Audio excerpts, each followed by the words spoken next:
Our reading this morning is from 2 Kings. Naaman, the commander of the troops of the king of Aram, was a great leader in the eyes of his master and held in esteem because through him God had given victory to Aram. The man was a mighty warrior, but suffered from a skin disease. Now the Arameans, on one of their raids in the land of Israel, had captured a young girl who was now serving Naaman's wife. And she said to her mistress, "If only my lord were with the prophet who is in Samaria, then he would cure him of his skin disease." So Naaman went in and informed his lord what the girl, who was from the land of Israel, had said. Then the king of Aram replied, "Go then, and I will give you a letter to the king of Israel." And he set off, taking with him 10 talents of silver, 6,000 shekels of gold, and 10 changes of clothing.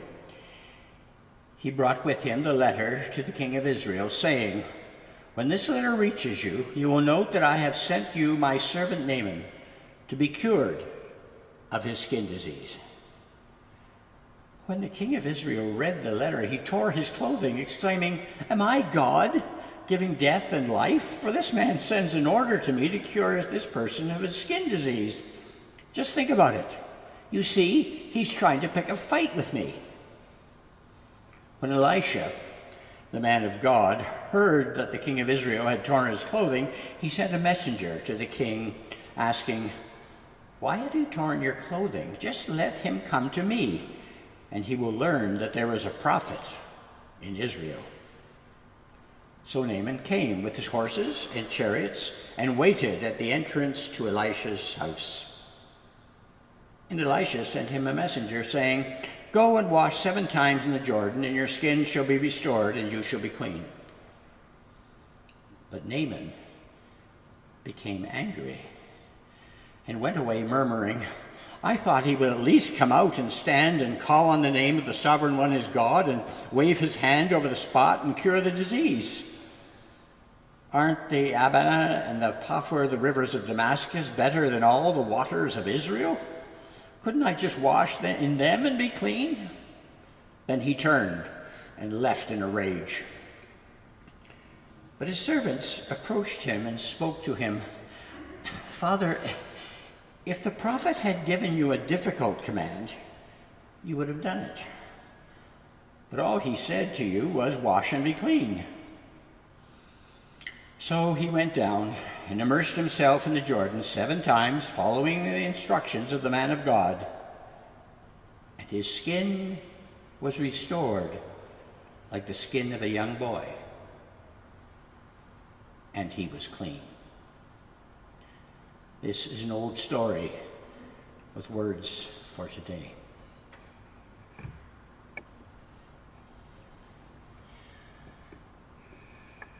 This morning, I would like to reflect for a moment on the topic, the mystery religions of the Mediterranean and their encounter with early Christianity. Now, I'm pausing here in case any of you want to leave right now and not have to sit through it. But it's not really as daunting a topic as you might expect. And in fact, it has a certain potency, especially for our day. You see, one of the questions that we very seldom ask is, when the first Christians went out into all the world to preach the good news, to whom were they preaching? And, probably more importantly, what were the other groups who were also preaching some kind of good news to the people in the world at the time? Did they have even gooder news? So if we look at the world when Christianity entered it, most importantly, you would have seen in every town and village the temples. Large temples, small temples, temples crammed into corners, temples covering hundreds of acres. And these were the major religions of the time, from Egypt over to Spain, throughout the empire. The major religions held sway. And they were basically at this time serving the purpose of being a social focal point. First, they gave you yourself some importance. I mean, if you really wanted to be known in your town, if you wanted to show that you were someone that should be paid attention to, then what you would do is you would build a temple to the divine Tiberius. And everyone in the town would say, wow, he's the one who gave the temple to Tiberius. And Tiberius in Rome would say, we've got a friend there. And these temples were also the center of public celebrations. If there was anything going on, any kind of fair or festivity, this is where you would gather. They'd gather around the temple. And quite often over the years, each individual temple had a niche market, something that it specialized in. And in this way, people would come to the temple, would give their offerings, and would ask for particular things. Now this morning, I think of the temple of Diana or Artemis of Ephesus. And we're going to have a picture of it up here. Well, it's not really a picture of the temple. It's a picture of a model reconstruction of the temple in Turkey today. It was one of the wonders of the ancient world. And this is where you came from all over the empire to pray for fertility.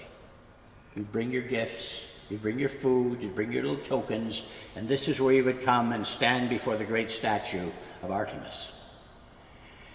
Now at this point, I'm going to make some of you very sad.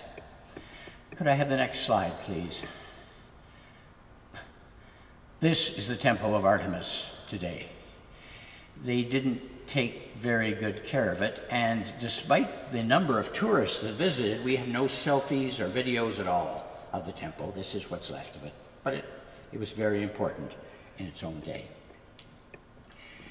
The religious market here and elsewhere was basically a place to fulfill dreams. You went to the temple, you asked the gods to do something, and they would do it if you paid a certain price. But the major market that Christianity was struggling with was not the major temples, which had become sort of background places that everyone knew was there, like many modern churches, but they didn't pay much attention to them. The major religious force in the world at the time were the mystery religions. These were religions that had, they would tell you, new knowledge, special knowledge, knowledge that we will share with you.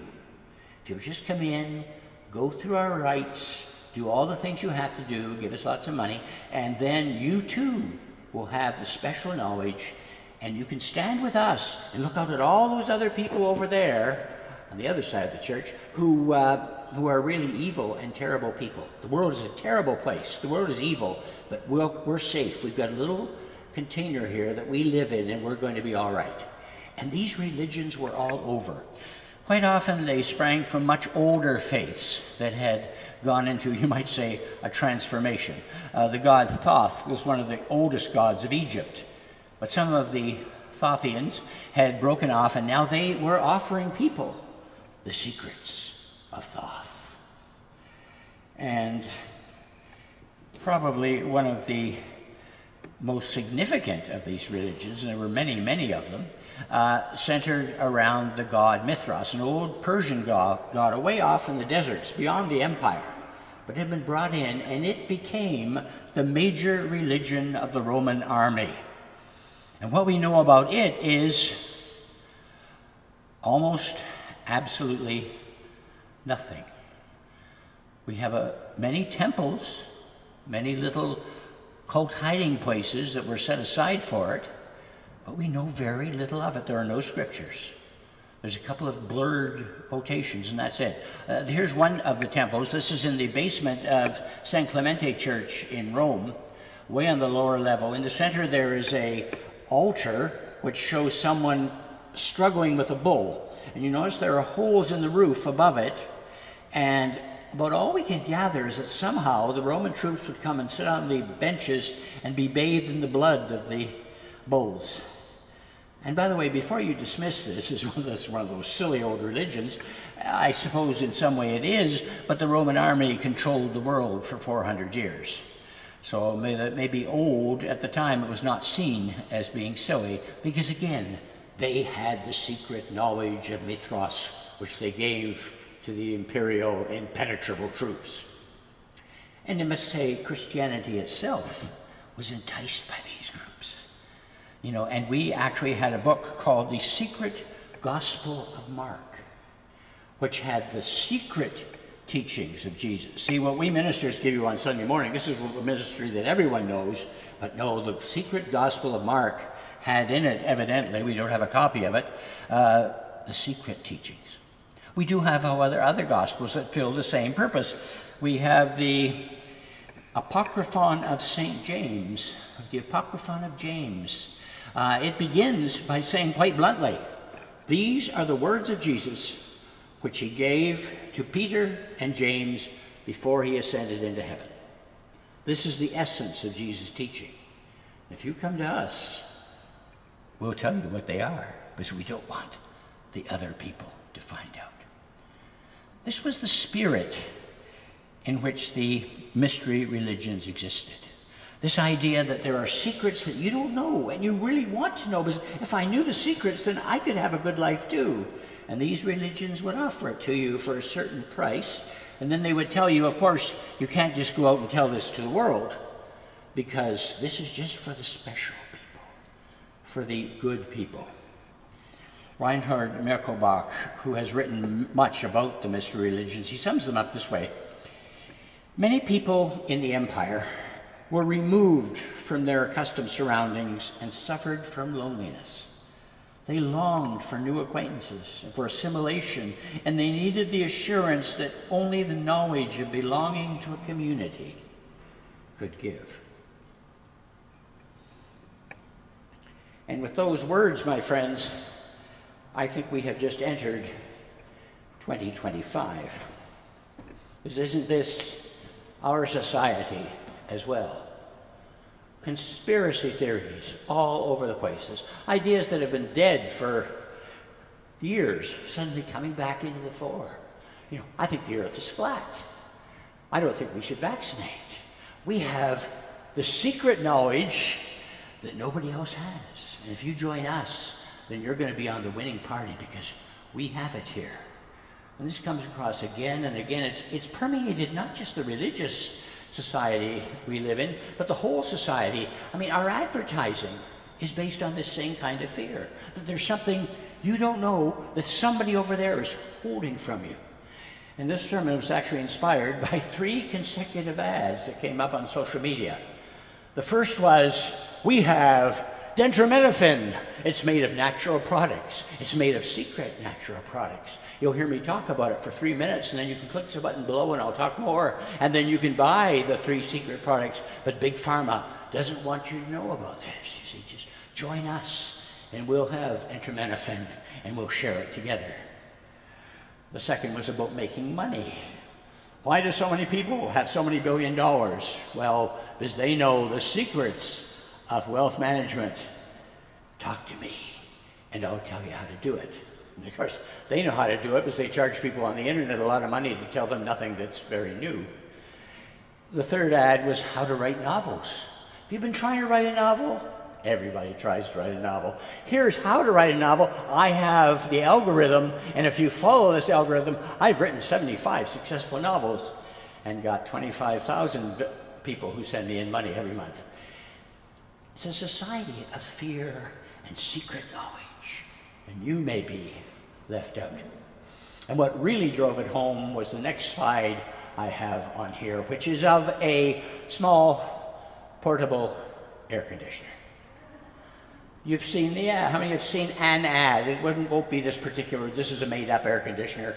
It usually starts with, and I've seen about 3 different versions of this, a NASA engineer, his mother boiled to death in her apartment last year, and he had to do something, so he made this amazing small portable air conditioner that was changing the world, and the big companies don't want you to know about it because it's a secret.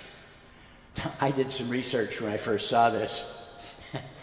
All the brands are basically made by one company in China for almost nothing, and they sell them for more than that, and they're just junk.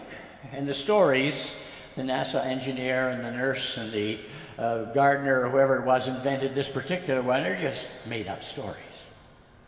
But you see, this is the point. You know, that there's secret knowledge out there, and if you can get a hold of it, if you could follow it, then you'd be happy. And those are sort of the religions of our age. right now. Not back in the 1st and 2nd centuries, but here where we are. And that, believe it or not, brings me to the story of Naaman. Remember, I read it about an hour ago now. But see, what Naaman was he was looking for being cured. He was looking for being healed. He probably, by the way, did not have, as your traditional translations would have had it, leprosy. Microbacterium lepromastosis. He didn't probably have that. Any deficiency in the skin, any skin rash or disease, reddening, swelling, was considered impure. And so when we checked you when you came into church this morning, if you'd had a rash on your hand, you'd be put out. So we don't know what Naaman had, but he was impure. He had been cursed by God by having this horrible rash. And he heard, there's a secret cure down in Samaria.